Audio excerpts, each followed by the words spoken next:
हाय, साधी सोपी रुचकर रेसिपी. चला तर मग बनवूया शेवयाचा उपमा. साहित्य काय आहे पाहूयात. शेवया, काजू, शेंगदाणे, कोथिंबीर, मटार,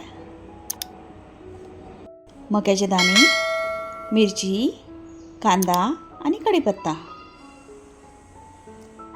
तुम्हाला हव्या त्या भाज्या घेऊ शकता. कढई ठेवायची गॅसवर आणि कढईमध्ये 2 चमचे तेल टाकायचं.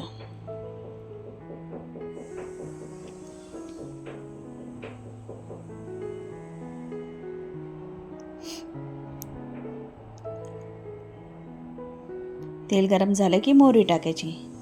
मोहरी तडतडली की याच्यामध्ये आपल्याला जिरे टाकायचे. आता उडदाची डाळ टाकूयात थोडी. हे छान होऊ देऊ. चमच्याने याला हलवायचं आहे आणि नंतर याच्यामध्ये काजू आणि शेंगदाणे टाकायचे.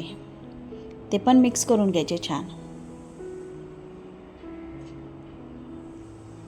आता याच्यामध्ये आपल्याला कांदा, मिरची आणि कढीपत्ता टाकायचा.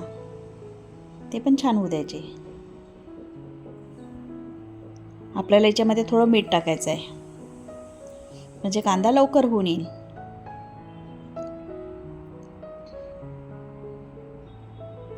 आता मीठ टाकलं आहे आपण तर थोडं जास्तच टाकलं आहे कारण याच्यात भाज्या पण ॲड होणार आणि भाज्यांमध्ये पण मीठ जाणार.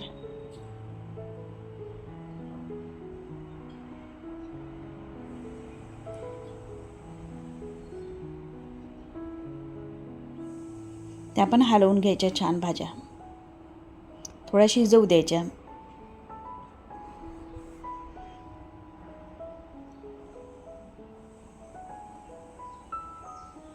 आता आपल्याला धने पावडर टाकायची आहे थोडी, मग हळद, नंतर थोडं तिखट टाकायचं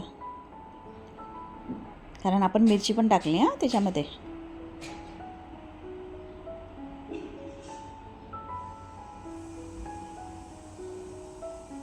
आता याच्यात पाणी ॲड करू आपण. पाण्याला चांगला गरकावू द्यायचा. एक उकळी आली की याच्यामध्ये आपल्याला शेवया टाकायच्या.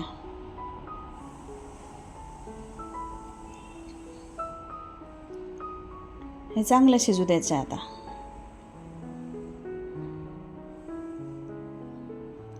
जेवढ्या शेवया घेतल्या तेवढंच पाणी ॲड केलं मी, पण कमी जास्त होऊ शकते पाणी.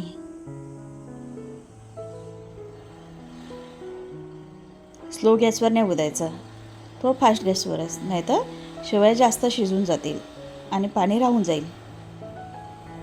बघा शेवया शिजल्या नाहीत.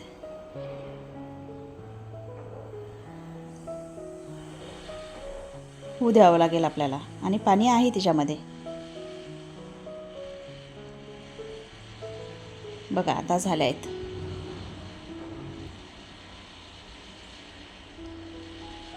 आता कोथिंबीर टाकायची वरनं आणि घ्यायची खायला.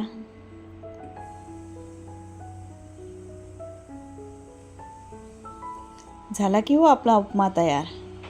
या खायला. माझी रेसिपी तुम्हाला आवडली असेल तर लाईक करा, शेअर करा, कमेंट करा आणि सबस्क्राईब करा.